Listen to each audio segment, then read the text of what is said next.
রাধে কৃষ্ণ বন্ধুরা, কেমন আছেন আপনারা? আশা করি সবাই ভালো আছেন। আজকে আবার একটা নতুন ভিডিও নিয়ে হাজির হয়ে গেছি। ভিডিওটি শেষ অবধি দেখার অনুরোধ রইল। আজকের গল্প বঙ্কিমচন্দ্র চট্টোপাধ্যায়ের বিখ্যাত উপন্যাস দেবী চৌধুরানী। আজকে গল্পের সপ্তদশ পর্ব। 5 বৎসরে অধ্যাপন সমাপ্ত করিয়া ভবানী ঠাকুর প্রফুল্লকে বলিলেন, 5 বৎসর হইল তোমার শিক্ষা আরম্ভ হইয়াছে, আজ সমাপ্ত হইল। এখন তোমার হস্তগত ধন তোমার ইচ্ছা মতো ব্যয় করিও, আমি নিষেধ করিব না। আমি পরামর্শ দিব, ইচ্ছা হয় গ্রহণ করিও। আহার আমি আর জুগাইব না, তুমি আপনি আপনার দিনপাতের উপায় করিবে। কয়টি কথা বলিয়া দিই, কথাগুলি অনেকবার বলিয়াছি, আর একবার বলি, এখন তুমি কোন পদ অবলম্বন করিবে? প্রফুল্ল বলিল, কর্ম করিব, জ্ঞান আমার মতো অসিদ্ধের জন্য নহে। ভবানী বলিল, ভালো ভালো, শুনিয়া সুখী হইলাম, কিন্তু কর্ম অশক্ত হইয়া করিতে হইবে। মনে আছে তো, ভগবান বলিয়াছেন, তস্মাৎ শক্তং সততং কার্যং কর্ম সমাচার, অশক্ত হাচরণ কর্ম পরমাপ্নতি পুরুষ। এখন অনাসক্তি কি তাহা জানো? ইহার প্রথম লক্ষণ ইন্দ্রিয় সংযম। এই 5 বৎসর ধরিয়া তোমাকে তাহা শিখাইয়াছি, এখন আর বেশি বলিতে হইবে না। দ্বিতীয় লক্ষণ নিরহংকার। নিরহংকার ব্যতীত ধর্মাচরণ নাই। ভগবান বলিয়াছেন, প্রকৃতে ক্রিয়মাণানি গুণ কর্মাণি সর্বস্ব, অহংকার বিমূঢ়াত্মা কর্তাহমিতি মন্যতে। ইন্দ্রিয়াদির দ্বারা যে সকল কর্মকৃত তাহা আমি করিলাম, এই জ্ঞানই অহংকার। যে কাজই করো তোমার গুণে তাহা হইল, কখনো তাহা মনে করিবে না। করিলে পূর্ণ কর্ম অকর্মত্ব প্রাপ্ত হয়। তারপর তৃতীয় লক্ষণ এই যে, সর্বকর্মফল শ্রীকৃষ্ণে অর্পণ করিবে। ভগবান বলিয়াছেন, যৎ করসি যদস্যাসি যজুহসি দদাসি যৎ, যৎ তপস্যাসি কৌন্তেয় তৎ কুরুষ মদর্পণম। এখন বলো দেখি মা, তোমার এই ধনরাশি লইয়া তুমি কি করিবে? প্রফুল্ল বলিল, যখন আমার সকল কর্ম শ্রীকৃষ্ণে অর্পণ করিলাম, তখন আমার এ ধন শ্রীকৃষ্ণে অর্পণ করিলাম। ভবানী বলিল, সব? প্রফুল্ল বলিল, হ্যাঁ সব। ভবানী কহিল, ঠিক তাহা হইলে কর্ম অনাসক্ত হইবে না। আপনার আহারের জন্য যদি তোমাকে চেষ্টিত হইতে হয়, তা হইলে আসক্তি জন্মিবে। অতএব তোমাকে হয় ভিক্ষাবৃত্তি হইতে হইবে, নয় এই ধন হইতেই দেহ রক্ষা করিতে হইবে। ভিক্ষাতেও আসক্তি আছে, অতএব এই ধন হইতে আপনার দেহ রক্ষা করিবে। আর সব শ্রীকৃষ্ণে অর্পণ করো। কিন্তু শ্রীকৃষ্ণ পাদপদ্মে এই ধন পৌঁছিবে কি প্রকারে?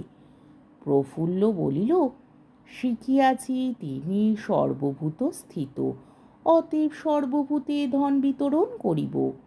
ভবানী বলিল, ভালো ভালো। ভগবান স্বয়ং বলিয়াছেন, যো মাং পশ্যতি সর্বত্র সর্বঞ্চ মই পশ্যতি, তস্যাহং ন প্রণশ্যামি স চ মে ন প্রণশ্যতি। সর্বভূতস্থিতং যো মাং ভজতে কত্তমা স্থিত, সর্বথা বর্তমানহপি সযোগী মই বর্ততে। আত্মোপমেন সর্বত্র সমং পশ্যতি যোহর্জুন, সুখং বা যদি বা দুঃখং স যোগী পরম মত। কিন্তু এই সর্বভূত সংক্রামক দানের জন্য অনেক কষ্ট, অনেক শ্রমের প্রয়োজন। তাহা তুমি পারিবে? প্রফুল্ল কহিল, এতদিন কি শিখিলাম? ভবানী বলিল, সে কষ্টের কথা বলিতেছি না। কখনো কখনো কিছু দোকানদারি চাই, কিছু বেশ বিন্যাস, কিছু ভোগবিলাসের ঠাট প্রয়োজন হইবে। সে বড় কষ্ট, তাহা সইতে পারিবে? প্রফুল্ল বলিল, সে কীরকম? ভবানী বলিল, শোনো, আমি তো ডাকাইতি করি, তাহা পূর্বেই বলিয়াছি। প্রফুল্ল বলিল, আমার কাছে শ্রীকৃষ্ণের যে ধন আছে, কিছু আপনার কাছে থাক। এই ধন লইয়া ধর্মাচরণে প্রবৃত্ত থাকুন, দুষ্কর্ম হইতে ক্ষান্ত হউন। ভবানী কহিল, ধনে আমারও কোনো প্রয়োজন নাই, ধনও আমার যথেষ্ট আছে, আমি ধনের জন্য ডাকাইতি করি না। প্রফুল্ল বলিল, তবে কি? ভবানী বলিল, আমি রাজত্ব করি। প্রফুল্ল জিজ্ঞাসিল, ডাকাইতি কী রকম রাজত্ব? ভবানী উত্তর করিল, যাহার হাতে রাজদণ্ড সেই রাজা। প্রফুল্ল বলিল, রাজার হাতে রাজদণ্ড?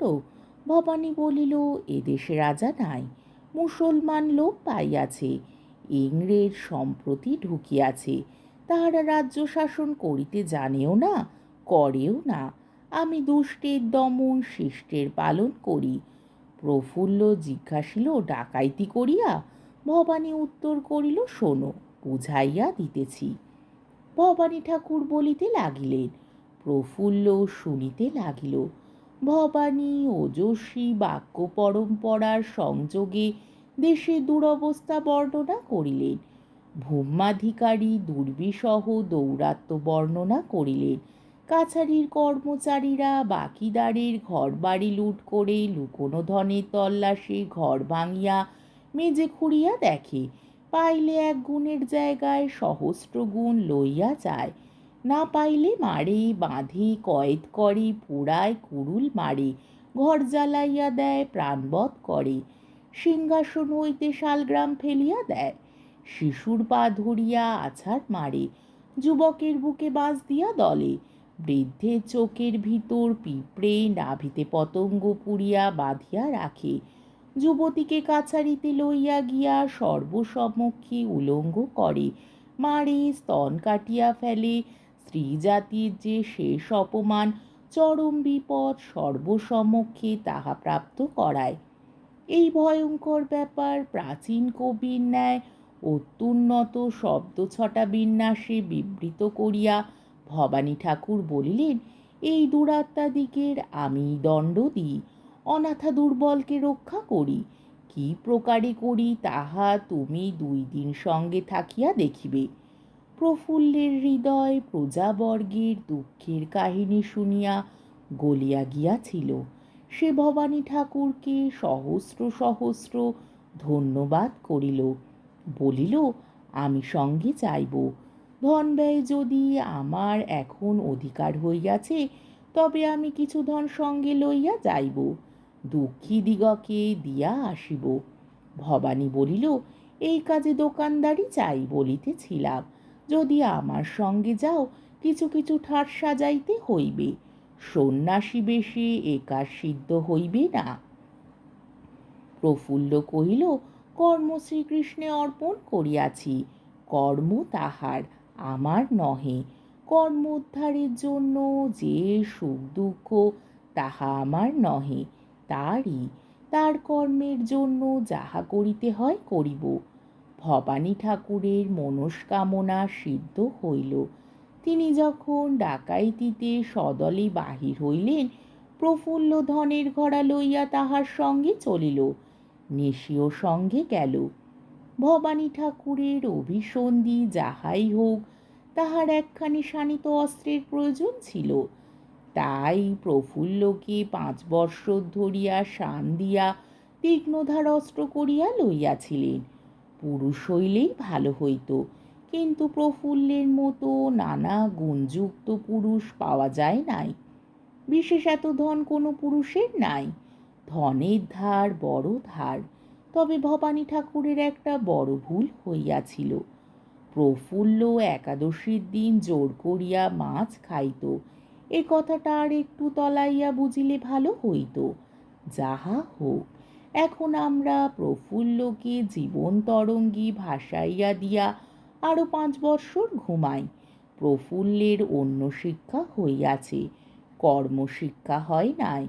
এই 5 বৎসর ধরিয়া কর্মশিক্ষা হোক।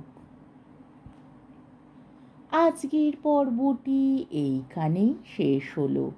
আমার ভিডিওটি যদি আপনাদের ভালো লেগে থাকে তাহলে আমাকে কমেন্টের মাধ্যমে আপনাদের মূল্যবান মতামত অবশ্যই জানাবেন এবং আমার ভিডিওটিকে লাইক ও শেয়ার করার ও আমার চ্যানেলটিকে সাবস্ক্রাইব করারও অনুরোধ রইল।